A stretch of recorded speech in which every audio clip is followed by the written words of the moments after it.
Welcome home to USA Global TV and Radio, a place where dreams take flight, with authentic storytelling, diverse perspectives and meaningful conversations, where global stories unite and bridges are built beyond all borders. Discover world-class education, entertainment, hope and inspiration.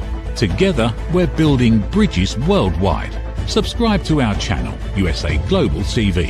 Download our app, USA Global TV. Be our guest or join our team. Visit usaglobaltv.com. Thanks to our founder and executive producer, Dr. Jacqueline Kerbeck. Music score by Yeffy Tang from Cloud Road Music. Voiceover artist Mike Porter. Creative direction by Paul Garcia. USA Global TV and Radio, your home for global connection. All rights reserved. This video and its contents are the exclusive property of USA Global TV and Radio. Unauthorized use, duplication or redistribution in any form is strictly prohibited. Have you recently been feeling a bit more tired than normal? Feeling like you're getting sleep, but when it's time to get out of bed, just doesn't want to work? Well, it might be that you are starting to be on your road towards burnout. And that is what we are going to explore a little bit more today, and potentially how to get you back on track and have a bit more balance. If you haven't been with us before, my name is Mariska du Preez, and you are joining us on Talking Heads here on our lovely platform, USA Global TV and Radio. And as I mentioned, we will be exploring our leadership space and looking at burnout and balance, and how we can actually bring more balance into our environment so that we do not jump on that burnout train. Now, I know that a lot of times it's a lot more fun to get up in the morning and feel like we want to go and be excited about work, but it doesn't always work that way. And sometimes we have long periods where we feel exhausted, we feel tired, and no matter what we do, it just doesn't get better. I've worked with quite a variety of different leaders, and it shows up in all sorts of shapes and forms. So typically when we think about burnout, the things that can drive it and cause us to go into this space of burnout is workload. So we just have too much to do and not enough time.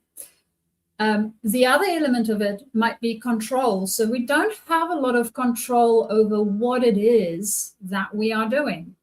Might be that we don't have that much to do, but because of the type of control that we have over the things that we are doing, it is causing us frustration. It is causing us emotional turmoil. So control of our environment and the things that we do is also very important. Then we have community. And when I talk about community, I want you to think about your support network. So from time to time, it might be that our support network isn't sufficient. And also remember that burnout isn't only work-related. Yes, we have uncovered that there's a lot of work-related stuff that goes into burnout, and you are a whole human being. We do not split you once you walk out the door at home and say, well, this part of you is going to stay home and that part of you is going to go to work. And when you come back, we'll reintegrate all of you again, and then you'll be fine. We carry all of our life with us all of the time. So it might be that some of these things are fine at home or fine at work, but some of them might not be. And they can blend together and cause us to be burned out. So when you think about community and your support network, it's really about support network at home as well as your support network at work. So what does that look like for you? And if we are not well supported, so say for instance, for a work example, if we have one of our leaders that we report to, so we are leaders ourselves and we reporting to our other leader, and we don't have resource support or the the type of support that we need from that person or from that space, then it might feel that from a community support process, we can get burned out, because now we need to look for it in other places and try to solve for that problem. Then we have recognition. So when you think about recognition, it is how we want to be recognized, how we want to be seen in our work environment. And for each person, it's different. And because it is different for each person, of course, the person that we report to and the people that report to us will all experience this differently. So understanding what it is for ourselves so that we can be very clear as to what good recognition looks like for us. And no, it's not always just monetary. And also understanding what it looks like for those that work with us and that we support, so that we can give recognition in the right way. So if we don't give recognition, people feel that their work isn't valued. We feel that all this effort that I'm putting in is for nothing. Nobody even sees it. And if it goes on for long enough, they can get into burnout. So that's where recognition comes in. Then we have fairness. Now, when you think about fairness, it is about how you feel everything and everybody around you is being treated. Is it fair or is it not fair? Now, again, we all have different scales of fairness that we perceive as this is being fair and this is not being fair. And of course, also depending on which side of that scale we fall on will also make a big difference. But if we have a sense that there's gross fairness problems happening and it is also a big value for us, it will most probably drive you into burnout, because there's nothing that you can do. It goes a little bit to the control. I can't control it. I can't change it. It's being pushed up on me. This isn't fair. The way that they're dealing with it isn't right. It has a justness component to it that is just not right for you. And that could cause us to also go into burnout and not be interested to really contribute to anything that we have in our work environment. And then the last one is meaning. So if we don't find any meaning in not only what we do, but also why we are doing it in our work environment, that can cause us to be burned out, because now we're literally just doing a bunch of steps, taking a bunch of actions, going through a task list that, you know what, it's the way I think about it is almost like eating food that's not, it doesn't taste good at all, right? It has no taste. It doesn't fill me up. It has no nutritional value. The only thing it does is it keeps my mouth busy. And that's not even satisfying. So if that's the way that you feel about work, right, you will quickly get into burnout, because now you're trying to do this thing, but it has no satisfaction whatsoever on any level. So that's meaning for us. Now, when we think about these six, so we have workload, control, community, recognition, fairness, and meaning. When you think about that dreary feeling that we spoke about in the beginning, where you don't want to get out of bed, you're feeling tired even if you had a full night's sleep, it just doesn't get better, right? And you have that feeling and you take yourself through these six.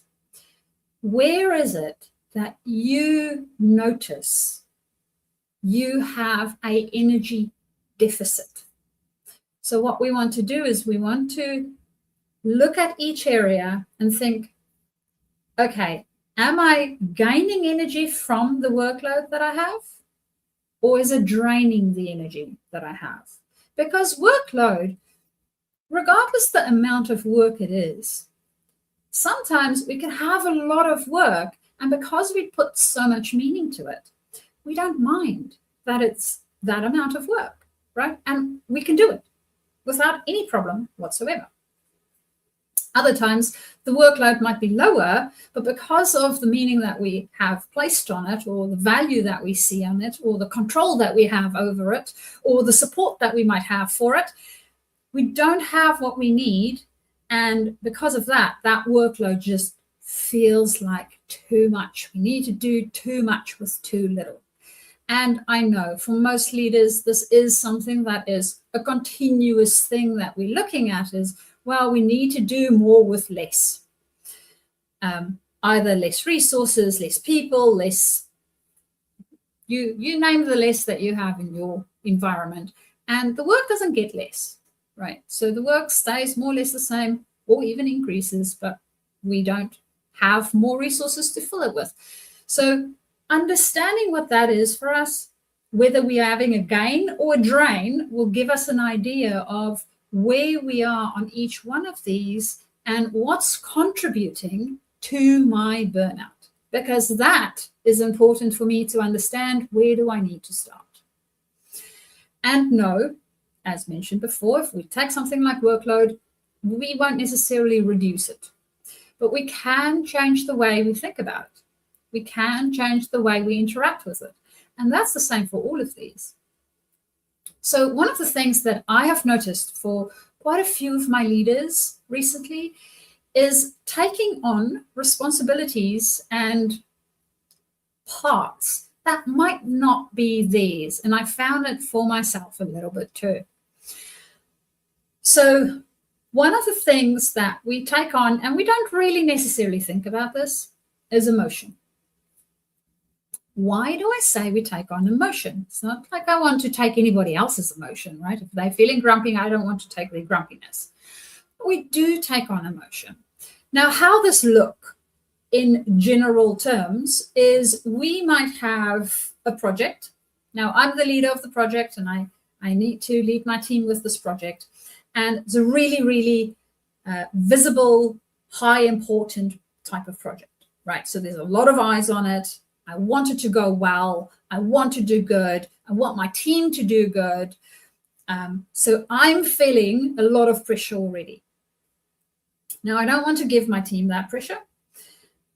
So by not giving them the pressure that is sufficient for them to be motivated in order to do the thing that we need to be doing, I keep it away from them, right? And I start to take on all of that emotional burden myself by trying to protect the rest of the team from it. Now, by doing that, I'm taking the emotional responsibility for the burden instead of all of us taking some of it. Now, by doing that, I'm taking on all of that emotional weight. And a few things can happen, and I have seen a few things with leaders that I work with, and I've experienced a few things for myself too. Now, some of the things that might happen is we might crack and go into not helpful leadership styles, right? We might get very authoritative and tell everybody what to do and how to do it, and they have to do it right now. And remember the thing around control? I said that control can be one of those drivers to burnout. So what am I doing now as the leader? I'm actually driving the rest of my team to burnout because I'm taking away their control and I'm taking all of it. Is it helpful? No, it's not helpful. It's not helpful for me. It's also not helpful for them because I'm taking all of the control, although I don't have physical control over everything and I cannot be everywhere. So I'm putting more of a burden on myself. I'm also taking away control from them. So now they need to come and ask me every time they want to do something. They need to run everything by me. It just becomes, I become a bottleneck. So because of this, wanting to take away the emotional burden, I'm having ripple effects in how I'm handling what I'm handling. And that's not helping me. It's also not helping my team. So one of the things that I have discovered for myself in my own leadership journey, and as I grew as a leader, and also with the people that I work with, is that understanding where we need to take what responsibilities is really, really helpful, especially when it comes to things like emotion. Because guess what? Most of us use this little noggin way too often, and this piece not often enough. So we don't know when we're overburdening our emotional state. It comes up as cognitive overload. So we might be overthinking things. We might be going back on decisions. We might get very rigid about decisions, making a decision, and then if and when it needs to change for whatever reason, because it will actually be helpful, we don't want to, right? We just like, no, I'm just going to go for this thing and I'll make it work. And I'm trying to push a round peg into a square hole, and it just doesn't want to work, right? Because I don't want to change my decision. And there's nothing wrong with changing the decision. Sometimes, I mean, a decision is literally a choice point, right? And we can always change the thing that we decided to do because we now have more or different or additional information. So reevaluating it and going, okay, maybe I need to do something else. Maybe we need to look at this from a different point might be helpful instead of bulldozing our way through this thing and trying to make it work. Because now I'm frustrating myself, we are frustrating each other, and that emotions that I try to keep away from the team just burst over everything, and it becomes a toxic mess, which also results in us being burned out, us not being able to work well as a team, not performing whatsoever, and all those eyes that was on us, well, they might be a little bit disappointed in what happens, right? And the more we have this experience, the more we might want to lean into controlling it, which is not necessarily the place to lean into. We might rather want to go into collaborating. But for a lot of us, that's not where we go. Because one of the things that also happens when we are in that burnout space, and you might be in it at the moment, or you might have just recovered from it. But when we are in that space where we are going towards burnout, we have a tendency to fall into our pre-established patterns. Now, what happens is the brain, wonderful thing, it can rewire itself, right? And the other thing about the brain is it takes a wee while for it to do that, and it takes effort. So if we don't see the benefit of rewiring it, and it doesn't get its practice in to actually do the rewiring, we will just bounce back to the old way of doing things. And during stressful times and during times when we have burnout, the brain wants to conserve energy. Now, it always wants to conserve energy, but then it especially wants to conserve energy because it doesn't have energy. You're already tired. You already don't want to do anything. Learning something new is not going to be on the top of your list, right? So first we need to give the system, our physical system, some space. Because neurologically, our whole system is going, nope, I'm out, I'm done. Don't want to do this anymore, right? And the brain is going into its old patterns like, yep, I've learned how to do this thing a long time ago. I might have been 5, but it's fine. I'll use that methodology from when I was 5 because it served me well then. It might not be serving me well now, but the brain doesn't know that, right? It's like, I have this route that I'm going to use, and I'm going to use it. And then we start to have all of these behaviors that nobody quite understands why we are doing that, because we are grown-ups and they know us better than this. And yet all these weird things comes out. that doesn't seem characteristic. But it's actually just our brain wanting to conserve energy and going, yeah, I'll just use the routes that I actually already have. So that's stuff that we can look for, especially when we are in that high stress environments. Like we are having behaviors that we actually know we shouldn't be doing, or we can see that it's having an effect on the people around us and it is having adverse or negative impacts on them. We can also see that the rest of the team, right, I'm getting more irritated with everybody else. So this morning, I had this feeling of, I couldn't quite place my finger on exactly what is wrong, but I know something's off, right? Now I know that typically when we are very little, we have these feelings a lot.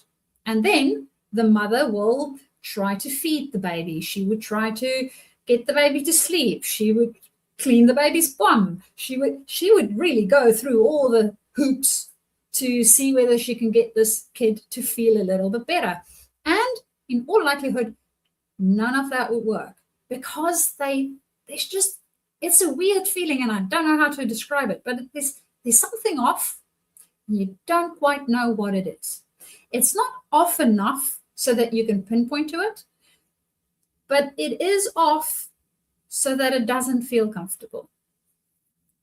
Now, if you notice in your environment or in yourself that you get to that point, there might be something going on that wants your attention. Now, the sooner we can grab onto that, the easier it is to go back to balance. But, of course, we cognate everything, which means we try to think our way out of it. And a lot of the times, like with this feeling that I had this morning, I could just sit with it, right? I still am not too sure what exactly was the thing that was off, but I sat with it. I did some meditation, I did some deep breathing, and it's feeling a lot better. So just sat with it. And sometimes we just need to give our system some space. So going from burnout to balance needs us to be able to step away from it just a little bit so that we can actually see what the hell's going on. So that, I would say, for today's lesson would be our main thing to take away. When you are noticing these things happening around you, you are tired, don't want to get up, everything just feels like it's too much. Think through the 6 areas of burnout and think about where is it that I have an energy drain? Where is it that actually it feels like it's sucking the life out of me, right? And then look at what exactly is going on there and take it through your whole system, not only your head, but also this is now the stepping back, right? We want to step back so that we can notice the rest of our system. Am I putting some emotional or mental or support social or value system things? Where exactly is it that this thing might not be in alignment for me? What's my belief system around it? Where's my brain taking me automatically because it has its own path? What's happening for me to conserve energy? Because once I have that, I can start to change it slowly but surely. But first I need to notice it. I can only change something once I've noticed it. And I can only notice it when I take a step back. So that would be the very first thing. There's a very short formula for this. It's pause, notice, and choose. So that is what you will be doing during your time. It's not going to solve the burnout, but it will be that very, very first step that you need to make a different choice and to get yourself out of it. If you would love to find out more how to work with this, and you feel like you've been tired for a while and don't know how to go about this, and maybe you've seen yourself controlling too many things at once, it's not helping you, please do get hold of me. You can do that via my website, which is Journey, JOURNEY, 2 discover, DISCOVER.com. You can find me there. Alternatively, you can also find me at my email address, which is Mariska, MARISKA, at Journey, again, 2 discover.com. You can also find me on LinkedIn. So LinkedIn, nice and easy, Mariska du Preez. And if you have me on a screen at the moment, you will see my smiling face there. So if you find that profile, you know that's the right one. And you can send me a direct message and we can start our conversation to work out how to get you from burnout to balance, and working through noticing what's happening with you, where you are losing energy, so we can plug that hole and get you back into a nice balanced space and ensure that you can be the leader that you want to be and have a productive team as a result. So with that, that is the end of our show for today, and I look forward to seeing you again next month. Bye-bye for now. How much of your value have you been giving away? Saying yes when the answer should have been no? Lowering your price to secure the opportunity? Giving more while receiving less? Over time, it adds up. Until one moment brings clarity, you've been giving away your value. This is not about working harder. This is not about doing more. It's about boundaries. It's about pricing. It's about respect. From Dr. Jacqueline Kerbeck comes a direct and necessary message. Stop over-delivering. Stop underpricing your expertise. Stop negotiating against yourself. Because when you recognize your value, everything changes. Stop giving away your value. Boundaries, pricing, and the business of respect. Available now wherever fine books are sold and on Amazon. A film by USA Global TV and Radio. Executive producer Dr. Jacqueline Kerbeck. Videographer and cinematic production Paul Garcia. Voiceover by Ed Vargas. Stop giving it away. Start owning it. Ever dreamed of hosting your own TV show, sharing your story with a global audience? Now's your chance to shine. At USA Global TV and Radio, we make it easy for you to create, host and broadcast your very own TV show. Whether you're a storyteller, entrepreneur or industry expert, we help you bring your vision to life. With our exclusive interview, live streaming and podcasting training, you'll gain the skills and confidence to captivate your audience. Our global platform ensures your voice is heard worldwide. Join our community of creators who are already making an impact, one show at a time. Step into the spotlight. Host your own TV show on USA Global TV and Radio. Book your discovery call today at usaglobaltv.com.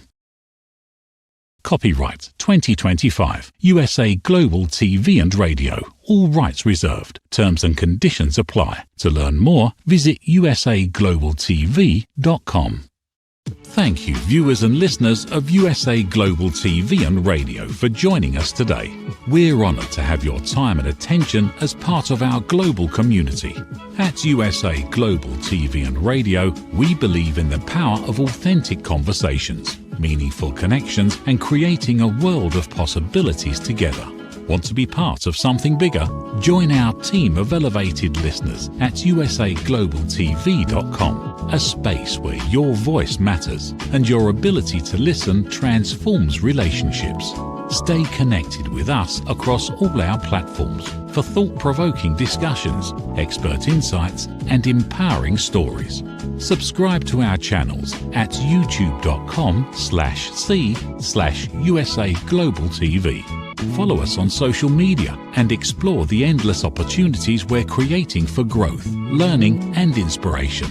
Together, we're not just broadcasting, we're building bridges and changing lives one conversation at a time. For inquiries, contact us at info@usaglobaltv.com. Produced by Executive Producer and Director Dr. Jacqueline Kerbeck. Voiceover by Mike Porter. Creative Direction by Paul Garcia. All rights reserved. Visit usaglobaltv.com to view our full terms and conditions.